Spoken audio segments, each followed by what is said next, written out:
আমান্না বিল্লাহ ওয়া বিল ইয়াউমিল আখির ওয়া মা হুম বিমুমিনিন। এই সমাজে অনেক মানুষ আছে, দাড়ি আছে, টুপি আছে, জুব্বা আছে, পাগড়ি আছে, ইতিমখানা আছে, মসজিদ আছে, মাদ্রাসা আছে, খানকা আছে, দরবার আছে, বোরকা পরে অনেক কিছু আছে, কিন্তু আল্লাহ তাআলা বলছেন ওয়া মা হুম বিমুমিনিন, তুমি এখনো ঈমানদার হতে পারো। মারাত্মক কথা এটা।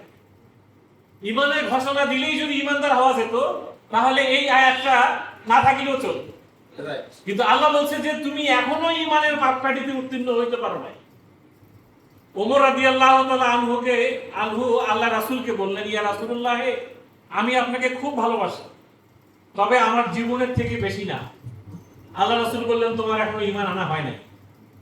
এরপরে কিছুক্ষণ চিন্তা ভাবনা করে তিনি বললেন, ইয়া রাসূলুল্লাহ সাল্লাল্লাহু আলাইহি সাল্লাম, যদি কখনো আপনার উপরে হামলা হয়, আমি আমার জীবনকে বাজি রেখে আপনাকে রক্ষা করব। আমি আমার জীবনের থেকে আজকের দিন থেকে আপনাকে বেশি ভালোবাসি। আল্লাহ রাসূল বলেন, এখন তোমার ঈমান শুরু হয়েছে। আমরা ঈমানের মাপকাঠিটা বুঝি না। আমরা যে কালেমা পড়ি লা ইলাহা ইল্লাল্লাহ মুহাম্মাদুর রাসূলুল্লাহ, এটাই কিন্তু মূলত ঈমানের মূল কথা। এই যে লা ইলাহা ইল্লাল্লাহ, এই অর্থটাই এখন পর্যন্ত বাংলাদেশের অনেক মানুষ জানে না। লা মানে কি, ইলাহ মানে কি, ইল্লাল্লাহ মানে কি আমরা জানি না। আমরা অনেকে মনে করি আল্লাহ ছাড়া কোনো মাবুদ নাই। ভালো কথা, তো মাবুদ যে নাই, মাবুদটা কি সত্য? মাবুদ বলতে আপনি কি বোঝেন? আমরা অনেকে বলি আল্লাহ ছাড়া কোনো ইলাহ নাই। তো ইলাহটা কি জিনিস বলেন?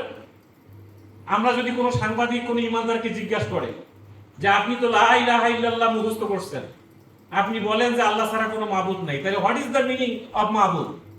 মাবুদ বলতে কি বোঝায়? এটা আমরা বাংলাদেশের মুসল্লিরা ওরকম জানি না। কি কথা ঠিক না? ধরে নেন আপনার আমার জানাজা হয়ে গেল, আপনাকে দাফন করা হলো, কবরে শায়িত করা হলো। একটা অনেক লম্বা হাদিস আছে। এই হাদিসে আমরা পাই যে দুজন ফেরেশতা এসে আপনাকে এই কবরের মধ্যে বসাবে, বসায় আপনাকে তিনটা প্রশ্ন করবে। এই কথা ঠিক কিনা বলেন? মান রব্বুকা, আমা দীনুকা, আমার নাবিয়ুকা। তিনটা প্রশ্ন করা হয়। এটা আমরা যারা মুসলমান, আমরা এটাকে এই চেতনাকে ধারণ করি। কথা ঠিক না? মজার বিষয় হলো, এই তিনটা প্রশ্নের উত্তর যিনি দিতে পারবেন তাকে 4 নম্বর আরেকটা প্রশ্ন করা হবে। এটা নিয়ে আমাদের সমাজে খুব একটা আলোচনা নেই। আমরা অনেকেই জানি না 4 নম্বর প্রশ্নটা কি। যে পারবে না তাকে আর প্রশ্ন করা হবে না, শেষ। তার পরিণতি হবে একরকম। আর যে পারবে, তিনটা প্রশ্নের উত্তর যে দিতে পারবে, তাকে 4 নম্বর আরেকটা প্রশ্ন করা হবে। আমা ইউদরিকা, তুমি যে এই তিনটা প্রশ্নের উত্তর দিতে পারলা, তোমার জীবনের সিলেবাস কি ছিল? কোন সিলেবাসের উপর লেখাপড়া করেছো? কোন কলেজে পড়েছো? কোন ভার্সিটি পড়েছো? কোন মাদ্রাসায় পড়েছো? কোন ইতিমখানাতে পড়েছো? কোথায় পড়ে, কোন সিলেবাসে লেখাপড়া করে তুমি এই তিনটা প্রশ্নের উত্তর দিতে পারলা? তখন সে বলবে, ক্বরাআতু কিতাবাল্লাহ, আমার জীবনের সিলেবাস ছিল আল্লাহর কোরআন। জীবনের সিলেবাস কি ছিল? আল্লাহর কোরআন। হ্যাঁ, আমানতু বিহি, এই দেখেন, এই কোরআনের উপরে আমার ঈমান ছিল। আমি এই কোরআনকে পড়েছি, বুঝেছি, মেনে নিয়েছি। এই কোরআনের একটা সমাজের জন্য আমি ভূমিকা রেখেছি। বা সাদ্দাক্তু, একেবারে পরিপূর্ণভাবে সত্যিকার অর্থে এই কোরআনের উপরে আমার 100% ঈমান ছিল। আমি কোরআনকে সব সময় শ্রদ্ধা করি নাই, শুধু কাপড় দিয়ে বেঁধে আলমারিতে রেখে দেই নাই, এটা কোনো তাকের মধ্যে রেখে দেই নাই, এটার মধ্যে ধুলাবালি পড়ে নষ্ট হয়ে গেছে এরকম করি নাই। আমি প্রত্যেকদিন আল্লাহর কোরআনকে পড়েছি, প্রত্যেকটা ওয়ার্ড আমি বুঝেছি, এর প্রত্যেকটা সূরা আমি জেনেছি। 6666 কম বেশি আয়াত আছে, আমি সবটুকুই জানতাম। 80,000 প্লাস এখানে শব্দ আছে, এটাও আমি জানতাম। 517টা রুকু আছে, তাও আমি জানতাম। 30টা পারা আছে, আমি তাও জানতাম। 114টা সূরা আছে, টোটালি এই সূরাগুলো আমার প্রত্যেকটা ওয়ার্ড মিনিং আমার জানা আছে। আমি এভাবে কোরআন পড়েছি, জেনেছি, বুঝেছি। এবং আল্লাহ কোরআন নাজিল করেছেন কোরআনের একটা সমাজ কায়েমের জন্য। এই ব্যাপারে আমার ভূমিকা ছিল। আল্লাহ তাআলা সঙ্গে সঙ্গে আওয়াজ নাজিল করবেন যে আমার বান্দা সঠিক কথা বলেছে, সুবহানাল্লাহ। সুবহানাল্লাহ। তার যে কাপড়টা পরে তাকে দাফন করা হয়েছে কাপড়টা চেঞ্জ করে দাও, তাকে এখন জান্নাতের পোশাক পরায় দাও। সুবহানাল্লাহ। শুধু তাই না, এই কবরের সঙ্গে তার জান্নাতকে লিংক করে দাও। ওখান থেকে এসির বাতাস এখানে আসতে থাকবে এবং তাকে বলা হবে গো টু স্লিপ, ঘুমিয়ে যাও, ঘুমিয়ে যাও, আর তোমার কোনো সমস্যা নেই।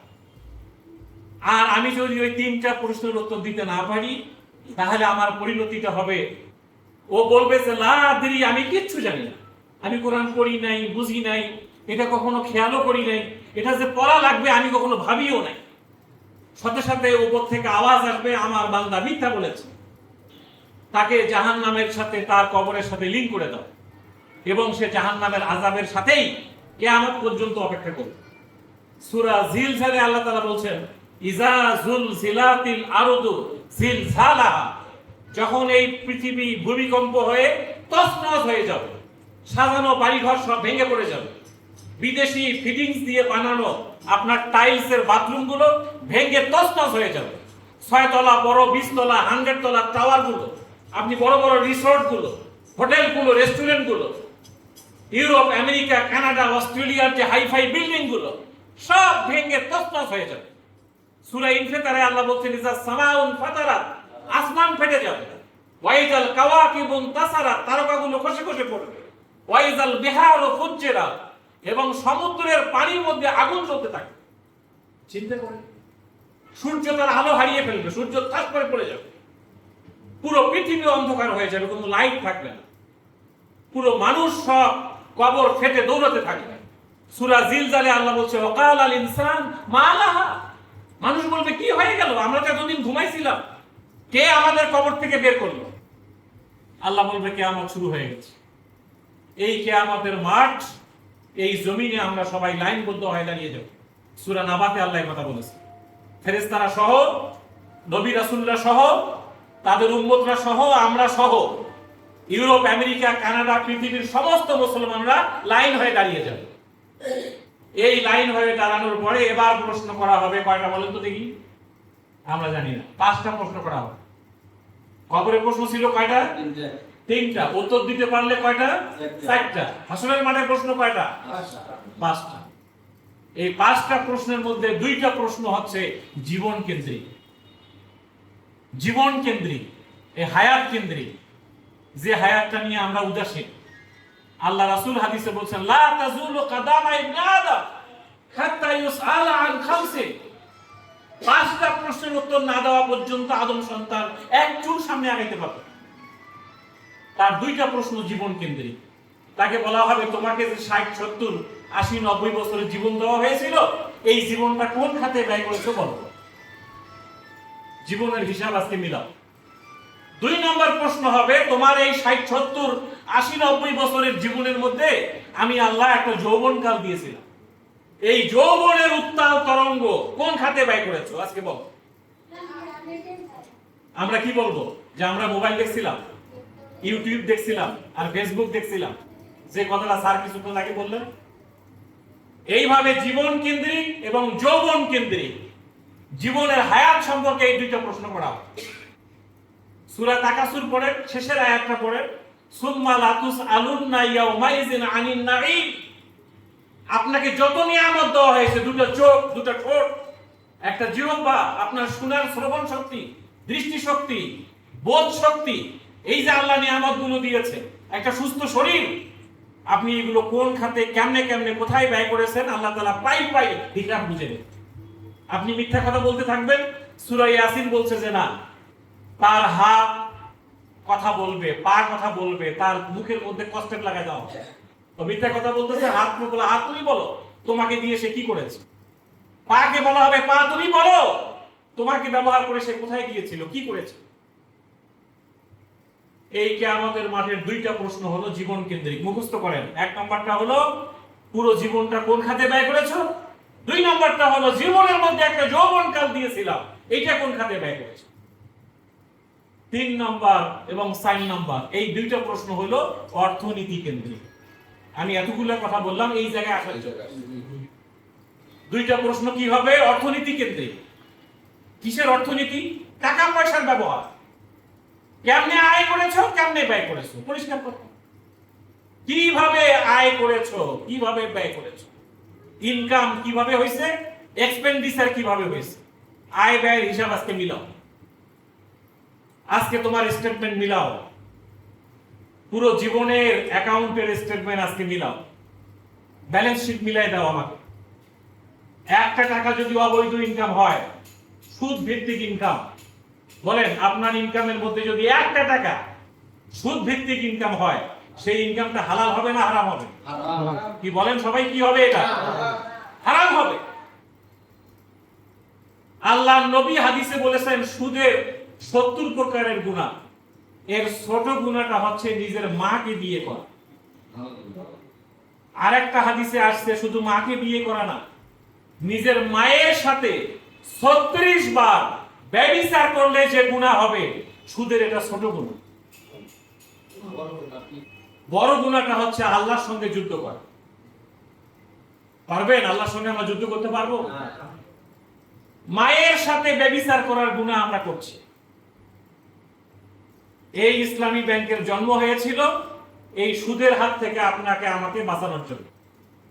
আপনাদের এই হরিরামপুরের এক সন্তান মীর কাশেম আলী এই হরিরামপুরের মাটিতে শুয়ে আছে। তিনি ইসলামী ব্যাংক প্রতিষ্ঠার জন্য আন্দোলন করেছেন, ভূমিকা রেখেছেন। আজকে তিনি এই মাটির নিচে শায়িত। তারা কিছু নেয় নাই, শুধু দিয়ে গেছেন। এদেশের হাজারো বেকার যুবক যুবতী ছেলে মেয়েদের চাকরির কর্মসংস্থানের ব্যবস্থা করেছে, অনেক প্রতিষ্ঠান করেছেন। জীবনে কিছু নেন নেই, শুধু দিয়ে গেছেন। যান আপনি হরিরামপুরে মীর কাশেম আলী, আপনারাই তো আমার থেকে ভালো চেনেন কি আছে তার বাড়িতে, কত লক্ষ কোটি টাকার মালিক তিনি, কত হাজার টাকা তিনি ব্যবহার করেছেন দেখেন। ঢাকাতে খবর নেন, কিচ্ছু নাই। তার ছেলেটাকে 8 বছর ধরে আয়না ঘরে রাখা হয়েছে। আপনি চিন্তা করেন ইসলামী ব্যাংক আন্দোলনটা কোত্থেকে আসছে। এই ইসলামী ব্যাংকের শেয়ার কেনার জন্য ঢাকা শহরের অনেক ধনী মানুষের কাছে যাওয়া হয়েছে যে বাংলাদেশে আমরা একটা ইসলামী ব্যাংক বানাতে চাই, আপনারা কিছু শেয়ার কেনেন। ওই ধনী মানুষরা বলছে ইসলামের নামে আবার ব্যাংক হয়, ফাজলামি করেন, আপনাদেরকে টাকা না দিয়ে টাকার ডেরে ফেলে দেওয়াই ভালো। এরকম অপমান করা হয়েছে এই মীর কাশেম আলীদের।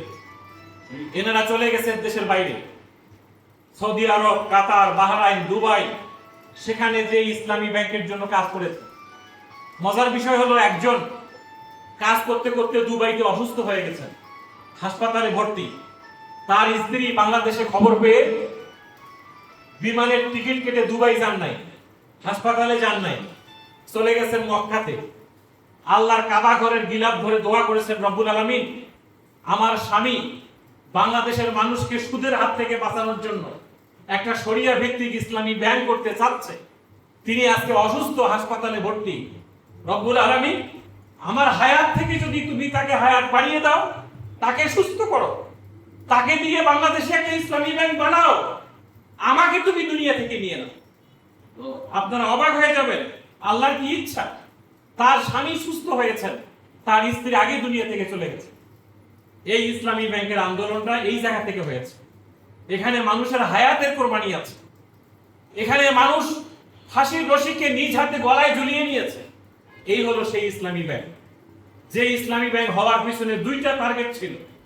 একটা হলো এদেশের মানুষকে সুদের হাত থেকে বাঁচাতে হবে। আল্লাহ তাআলা এই পৃথিবীতে আমাদেরকে পাঠালেন, অথচ ইসলামী অর্থনীতি সম্পর্কে আল্লাহর কোনো নির্দেশনা থাকবে না, এটা কি হতে পারে? যেখানে প্রত্যেকটা রন্ধরে রন্ধরে সুদ জড়িত, প্রত্যেকটা বাঁকে বাঁকে সুদ জড়িত, প্রত্যেকটা সমিতি, ব্যাংক, এনজিও সুদের সাথে জড়িত, সেখানে কিভাবে ইসলামের নামে সুদ মুক্ত ব্যাংকিং হইতে পারে? এই জায়গাটা আমরা কোরআন পড়লাম, হাদিস পড়লাম, পড়ে ইসলামী ব্যাংকিং আমরা এদেশে তৈরি করেছি। আপনারা মজার বিষয়ে, আমাদের নবীর নাম কি? মুহাম্মদ রাসূলুল্লাহ সাল্লাল্লাহু আলাইহি সাল্লাম।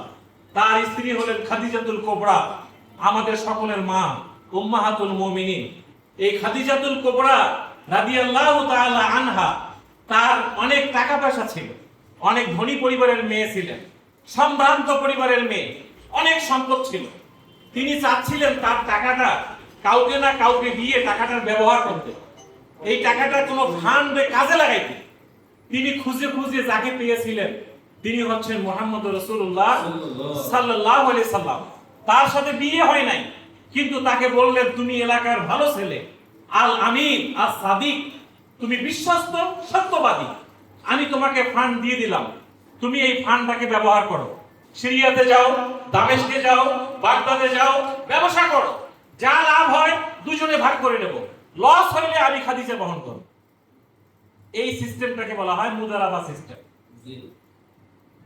আজ পর্যন্ত আপনাদের জীবনে কোনো মসজিদে মুদারাবার উপরে কোনো খুতবা হয়েছে কি? আপনারা শুনেছেন কোনোদিন? কি পুরুষ ভাইরা বলেন মুদারাবার উপরে কোনোদিন মসজিদে খুতবা হয়েছে?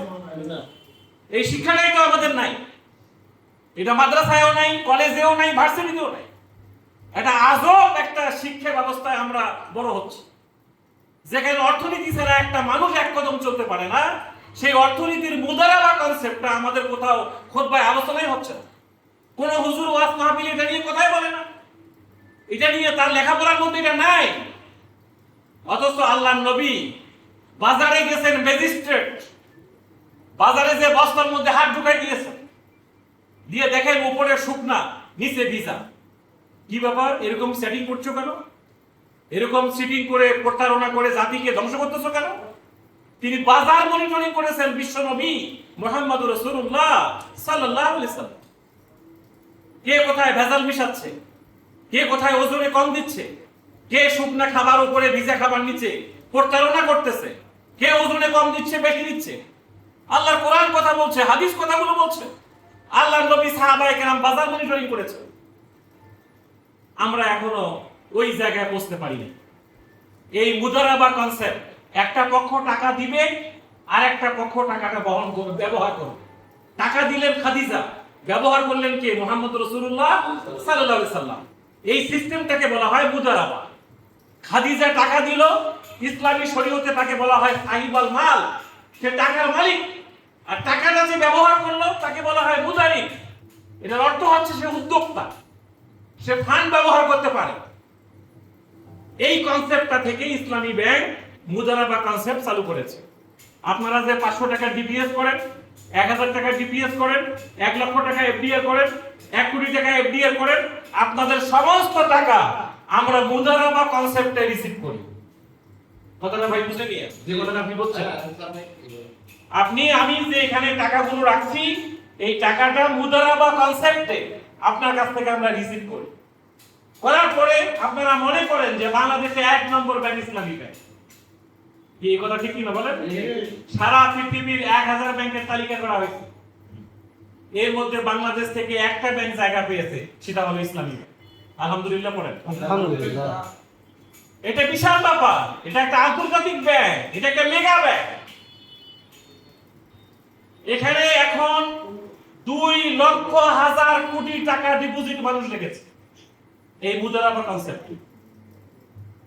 এখানে 3 কোটি মানুষ ইসলামী ব্যাংকের গ্রাহক। আপনি চিন্তা করেছেন? এই ব্যাংকটি মানুষের আস্থার জায়গা, যেভাবে আস্থা হয়েছিলেন মুহাম্মদ রাসূলুল্লাহ সাল্লাল্লাহু আলাইহি ওয়াসাল্লাম। মক্কা মদিনায়, মক্কায় মানুষ কাবা ঘরের গিলাফ ধরে দোয়া করে যে আল্লাহ তুমি বাংলাদেশি ইসলামী ব্যাংকটাকে হেফাজত করো। এই আস্থার জায়গার কারণে আপনারা এখানে এত ডিপোজিট করেছেন।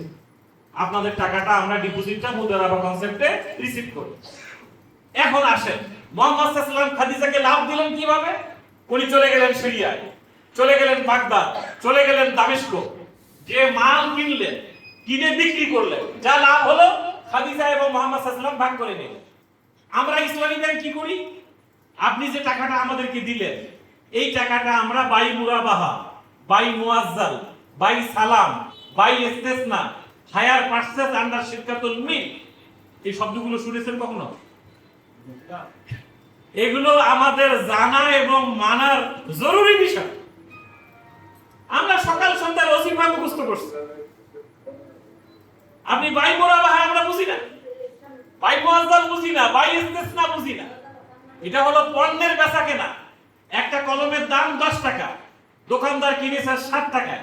এই 3 টাকা যে কি লাভ না সুদ? এটা কি বলে? এটা কি জিনিস? 60 টাকা দোকানদার কলমটা কিনলো, আপনার কাছে 10 টাকায় বিক্রি করলো, কত টাকা লাভ করলো? এই 3 টাকাকে আপনি সুদ বলবেন না। এইটা ইসলামী শরীয়তে হালাল। এইটা আল্লাহ তাআলা কোরআনে সূরা বাকারায় 275 নম্বর আয়াতে বলেছেন, ওয়া আহাল্লাল্লাহুল বাইআ ওয়া হারামার রিবা। আমি আল্লাহ তাআলা ব্যবসাকে হালাল করেছি আর মুনাফাকে করেছি, ব্যবসার মাধ্যমে যে মুনাফা এটাকে আমি হালাল করেছি। আর আপনি যদি কোনো মানুষকে 10 টাকা দেন, দিয়ে বলেন যে 10 বছর পরে তুমি আমাকে 11 টাকা দিবা, এই 1 টাকা আপনার জন্য হারাম, এটাই সুদ। কথাটা বুঝতে পেরেছেন? তাহলে আমরা একটা পণ্য বিক্রি করে, আমরা একজন এসে বলতেছে আমি বাড়ি বানাবো, তা বাড়ির জন্য তার রডের দরকার, আমরা 1 টন রড 1 লক্ষ টাকা বাজারে দাম, আমি যদি 1,10,000 টাকা তার কাছে বিক্রি করি, এই 10,000 টাকা কেউ সুদ বলতে পারবে? এটা হালাল। এইভাবে ইসলামী ব্যাংক পণ্য বেচা কেনার মাধ্যমে আমরা হালাল ভাবে, আমরা কোনো মদের দোকানে টাকা দেই না, কোনো সিনেমার হলে টাকা দেই না, কোনো টোবাকো আইটেমে টাকা দেই না, হালাল ভাবে শরিয়া সম্মত বাংলাদেশ গভর্নমেন্ট সাপোর্ট করে এরকম রিয়েল জায়গায় আমরা বিনিয়োগ করে যা লাভ হয়, এই লাভের টাকাটা আমরা ডিপোজিটরকে ভাগ করে দিই, যারা আমাদের সাইবাল মাল, যারা আমাদের ডিপোজিটর। এই বিষয়টা ক্লিয়ার হচ্ছে কিনা আপনাদের কাছে? তাহলে আমরা ইসলামী ব্যাংক, ওই যে কিয়ামতের মাঠে 5টা প্রশ্ন ভুলে গেছেন কিনা? 2টা প্রশ্ন কি বলছিলাম? জীবন কেন্দ্রিক। আর 2টা প্রশ্ন কি কেন্দ্রিক? অর্থনীতি কেন্দ্রিক। এই অর্থনীতির 2টা প্রশ্নের আনসার করতে চাইলে আপনার ইনকাম হালাল হইতে হবে, আপনার খরচ হালাল হইতে হবে, আয় হালাল হইতে হবে, ব্যয় হালাল হইতে হবে। কোনোভাবে হারাম ঢুকে পড়লে আমি মায়ের সাথে ব্যভিচার করার গুনাহ করতেছি। এখন বলেন, একটা মানুষ যদি মায়ের সাথে ব্যভিচার করার গুনাহ করে, আর সে নামাজও পড়ে, রোজাও থাকে, হজও করে, যাকাতও দেয়, ইতিমখানা মসজিদ মাদ্রাসা সবই আছে, এই লোকটা কোথায় যাবে? জান্নাতে না জাহান্নামে? আল্লাহর কোরআনে কথা বলছে। আল্লাহর কোরআন সূরা বাকারা 275 নম্বর আয়াত বলছে, অতীতে যা হবার হয়ে গেছে, যা লেনদেন হইছে, আজকে তওবা করো। আগামী কাল থেকে যদি আমান আদা, তারপরেও বাড়াবাড়ি করো, যে কোনো ভাবে হোক, তুমি ইসলামী ব্যাংক সোজায় খায় না ঘুরায় খায়, এরকম কথা বলে তুমি যদি সুদি জায়গায় চলে যাও, ফাউলাইকা আসহাবুন নার, আমি আল্লাহ তোমাকে জাহান্নামের অধিবাসী বানাবো। নাউজুবিল্লাহ। একদিন 2 দিনের জন্য না, জাহান্নামের অধিবাসী হবা, হুম ফিহা খালিদুন, চিরদিনের জন্য আমি আল্লাহ তোমাকে জাহান্নামবাসী বানাবো। আর দুনিয়ার জীবনে কি করব? ইয়ামহাকুল্লাহুর রিবা, তোমার যত সম্পদ সুদ ভিত্তিক ইনকাম হইছে আমি আল্লাহ সব ধ্বংস করে দেব। তোমার আমলে করি, তোমার সন্তানের আমলে করি, নাতি নাতনির আমলে করি, যার আমলে করি, আমি সুদ ভিত্তিক অর্থনীতি ধ্বংস করে দেব। আল্লাহ কোরআনে কথা বলছে। তাহলে আমরা কি সুদের সঙ্গে থাকবো না ইসলামী ব্যাংকের সঙ্গে থাকবো? কি বলে? আমরা শরিয়া ভিত্তিক ইসলামী ব্যাংকিং এর সঙ্গে থাকতে চাই। আপনাদের সমস্ত লেনদেন ইসলামী ব্যাংকের সাথে হওয়া দরকার। সর্বশেষ যে কথাগুলো এখানে আসছে, যে সরকার পরিবর্তন হইলেই, বাংলাদেশে তো প্রথম একটা সরকার ছিল, তারপরে একজন, তারপরে এখন একজন সরকার আছে। এই সরকার পরিবর্তন হইলেই একটা ইসলামী ব্যাংকের উপর ঝড় আসে, যে এই বুঝি ব্যাংকটা হারিয়ে গেল। আচ্ছা, আপনারা যারা এই যে হরিরামপুরের মানুষ, আসল হরিরামপুর এইটা নাকি নদীর উপরে? কি বলেন তো দেখি? তাহলে আপনারা কি ওই জায়গায় এখন আছেন না এখন এখানে? অর্ধেকের বেশি অলরেডি নদীর গর্ভে হারিয়ে গেছে। আপনারা কি হারিয়ে গেছেন? না। আপনারা যারা পটুয়াখালী, বরিশাল ওই দিকের মানুষ, এটা ভালো করেই জানে যে কোনো সময় ঝড় আসতে পারে, আমাকে ওইভাবে মাথা গুঁজে এখানে থাকতে হবে। তাহলে আপনাদের পরিবারেও তো অনেক সময় ঝড় আসে, কি আসে না? চোর ডাকাত আসে। তা আপনারা কি পরিবার থেকে আলাদা হয়ে যান সবাই? না।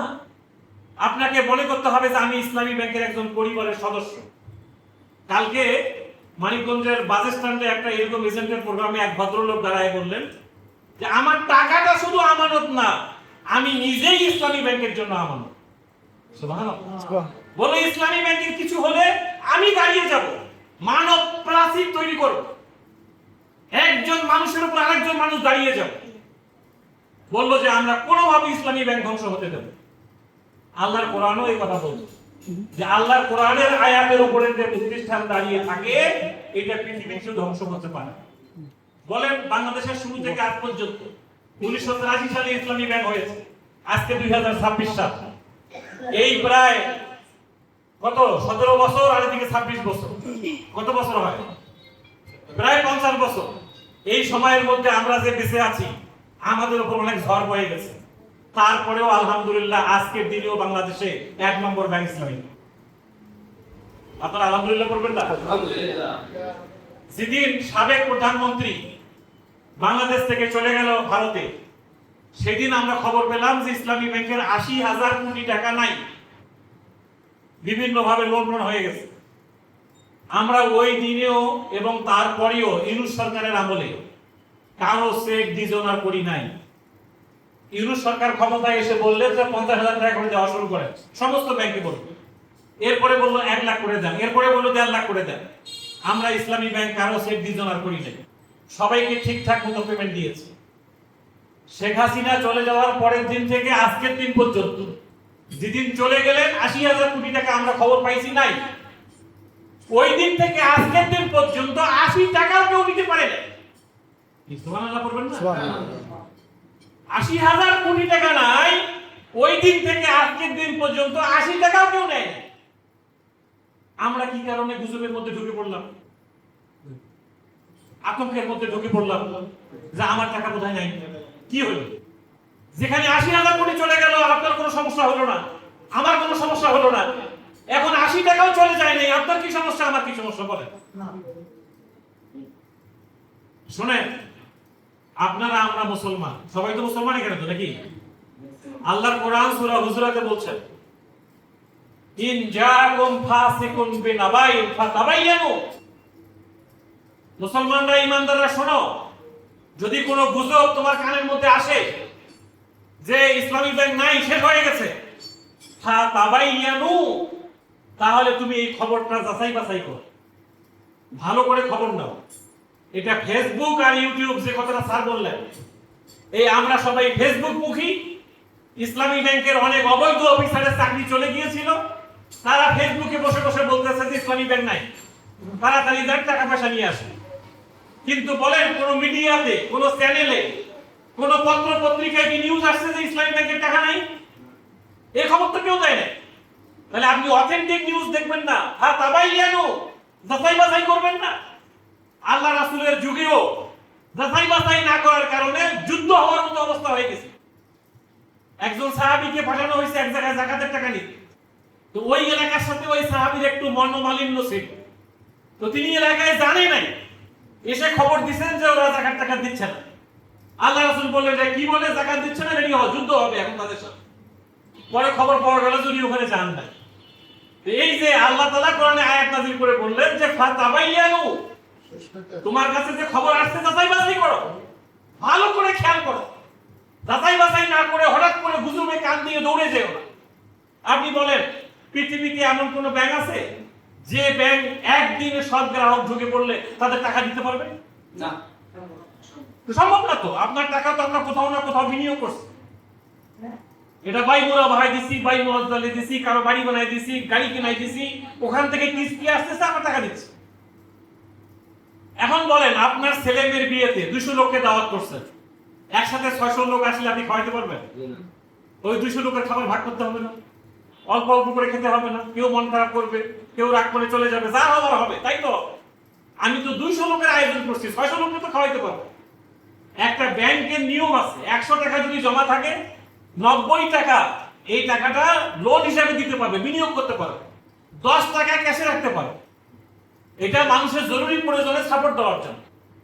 তা আমি 10 টাকার সাপোর্ট দিতে যাই, যদি আমার 50 টাকার লোক দৌড়ে আসে যে স্যার আমার টাকা দেন, তাড়াতাড়ি আমার টাকা দেন। এই গত 1 জুন থেকে 13 জুন, এই 13 দিন আমরা খুব অস্থির অবস্থায় ছিলাম, আপনারাও দৌড়ে আসছিলেন। কি কথা ঠিক না? এই এজেন্টের মালিক যে নীতিশ দাদা, উনিও ব্যাংকে যে হাহাকার করতেছে, স্যার এখন কি হবে? আলহামদুলিল্লাহ এখন ঠিক আছে তো নাকি? খবর পাইছেন তো আপনারা সবাই যে যে ব্যক্তিকে নিয়োগ করার কারণে সমস্যাটা হয়েছিল, আলহামদুলিল্লাহ বাংলাদেশ সরকার তাকে অলরেডি উইথড্র করে ফেলছে এবং বোর্ড বাতিল হয়ে গেছে। নতুন একজন ব্যক্তিকে ব্যাংকে দায়িত্ব দেওয়া হয়েছে, উনি কাজ করছেন। আমরা খুব দ্রুত নতুন একটা বোর্ড পেয়ে যাব, যে বোর্ডটা হবে সৎ, যোগ্য এবং দক্ষ। তাদের মাধ্যমে আশা করছি আমরা যে ইসলামী ব্যাংক আগের যে কোনো সময়ের তুলনায় আরো অনেক উপরে চলে যাবে ইনশাআল্লাহ। আল্লাহ তাআলা সূরা ইব্রাহিমে এই কথাটা বলেছেন, ওয়া আসলুহা সাবিতুন ফারউহা ফিস সামা। যদি কোনো প্রতিষ্ঠান আল্লাহর কোরআনের আয়াতের উপর দাঁড়ায় থাকে, এই প্রতিষ্ঠানকে ধ্বংস করতে পারে না। এর শিকড় মাটির অনেক অনেক অনেক গভীর, এর শাখা প্রশাখা আসমান ব্যাপী বিস্তৃত, এটা কেউ ধ্বংস করতে পারে না। ইসলামী ব্যাংক ধ্বংস হবে আপনারা কি মনে করেন? থাকবেন তো ইসলামী ব্যাংকের সাথে ইনশাআল্লাহ? একজন মহিলা বোন আমাকে মানিকগঞ্জে এসে বলছে, স্যার ইসলামী ব্যাংক জ্বলে যাক পুড়ে যাক যা হয় হোক আমার টাকা এখানে থাকবে। ওই মহিলার ঈমান দেখে আমার কাছে রাসূলের সাহাবায়ে কেরামদের ঈমানের কথা মনে হয়, যে কথাটা আমি বলছিলাম যে ঈমানের মাপকাঠিতে আপনাকে উত্তীর্ণ হওয়া লাগে। আপনি টাকাটা নিয়ে যে সুদী ব্যাংকে ঢুকাচ্ছেন, লাভটা কি? আবার একজন শিক্ষিত ভদ্র আলেম দৌড়ে এসে বলতেছে, স্যার তাড়াতাড়ি টাকা দেন, কালকে যদি টাকা না পাই। তাহলে এনার ঈমানের কথাটা চিন্তা করেন। আপনি আবু সাঈদের ঈমানের কথা চিন্তা করেন। কোন আলেম ছিল না, বেগম রোকেয়া কলেজে একজন ইংরেজি ছাত্র, কিভাবে বুক টান করে ঘাড় উঁচু করে কিভাবে বন্দুকের সামনে দাঁড়িয়ে থাকতে হয় আমাদেরকে আবু সাঈদ শিখিয়েছে। কথা ঠিক কিনা বলেন? আবার দেখেন আবু সাঈদের ওই সময় বাইতুল মোকাররমের যিনি খতিব ছিলেন তিনি তো আবার পালিয়ে গেলেন। তাহলে কি খতিব সাহেবের থেকে আবু সাঈদের ঈমানটা বেশি পাকাপোক্ত না? এই যে ঈমানের মাপকাঠি, আমাদেরকে এই মাপকাঠিতে উত্তীর্ণ হতে হবে। হাসরের মাঠের দুইটা প্রশ্ন জীবন কেন্দ্রিক, আর দুইটা প্রশ্ন কি কেন্দ্রিক? অর্থনীতি কেন্দ্রিক। আমাদের অর্থনীতির হালাল ইনকামের জন্যই ইসলামী ব্যাংকে বাঁচিয়ে রাখতে হবে। আমরা আমাদের এই যাত্রাগঞ্জ বাজার আশেপাশে পাড়া প্রতিবেশী আত্মীয় স্বজন দল মত ধর্ম বর্ণ নির্বিশেষে সব মানুষের কাছে ইসলামী ব্যাংকের দাওয়াত দিতে রাজি আছি ইনশাআল্লাহ। এটা করবেন, এটা সরকারি জালিয়াতির কাজ হবে। মানুষকে সুদের হাত থেকে বাঁচায় ইসলামী ব্যাংকে নিয়ে আসে। আমরা আমাদের আত্মীয় স্বজন বিদেশে যারা থাকে সবাইকে দাওয়াত দেব তো ইনশাআল্লাহ। সর্বশেষ প্রশ্নটা হচ্ছে এলেম কেন্দ্রিক। পাঁচটা প্রশ্ন না, পাঁচটা প্রশ্নের পঞ্চম নাম্বার প্রশ্নটা হচ্ছে এলেম কেন্দ্রিক। জ্ঞান অর্জন করছিল কিনা, জ্ঞান অনুযায়ী আমল করছিল কিনা। আমাদের তো জ্ঞান নাই। আমরা তাহিয়াত এখনো বাংলা অর্থ জানি না, দোয়া কুনুতের বাংলা অর্থ জানি না, দরুদ শরীফের বাংলা অর্থ জানি না, আলহামদুলিল্লাহ সূরা থেকে সূরা ফিল 10টা 11টা সূরা দিয়ে আমরা নামাজ পড়ি, এগুলোরও বাংলা অর্থ আমরা জানি না। কথা ঠিক কিনা বলেন? তাহলে আর কতদিন না জেনে থাকবেন? এই মূর্খ অবস্থায় থাকা ঠিক হবে না। আসুন আমরা ইলম অর্জন করি, জ্ঞান অর্জন করি।